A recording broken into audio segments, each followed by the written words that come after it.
High, welcome to C Patel. আজ বহু দিন পরে তোমাদের সাথে একটা ভ্লগ শেয়ার করছি। সকাল সকাল কফি খেতে খেতে টিফিনটা গুছিয়ে নিলাম স্কুলে যাওয়ার জন্য। তারপরে রেডি হয়ে বেরিয়ে পড়লাম স্কুলের উদ্দেশ্যে। স্কুলে যাওয়ার জন্য আর কোনো ক্লিপিং নিতে পারিনি, কারণ সেখানে আমাদের ক্লিপিং নেওয়ার নিয়ম নেই। স্কুল থেকে বেরিয়ে আজকে সবাই মিলে ডিসাইড করেছিলাম একটু কোথাও খেতে যাব, আর সেই মতোই প্ল্যান। চলে গেলাম লেক টাউনে ক্লক টাওয়ারের কাছে চৌরাসিয়া মকটেল জুস সেন্টারে।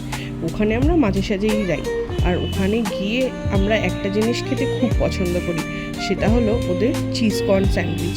বাট আজকে আমরা চিজ কর্ন স্যান্ডউইচটা না নিইনি, তার বদলে নিয়েছিলাম পনির চিজ কর্ন স্যান্ডউইচ। সেটাও মারাত্মক ভালো ছিল, আর ওদের হাসি দেখে তো বুঝতেই পারছো ওরা কতটা খুশি। তারপর সেটা খেতে খেতে একটুখানি জুস খেয়ে নিলাম। আর আজকের মতো ব্লগটা এইটুকুই, আবার দেখা হবে next blog. Till then, bye by.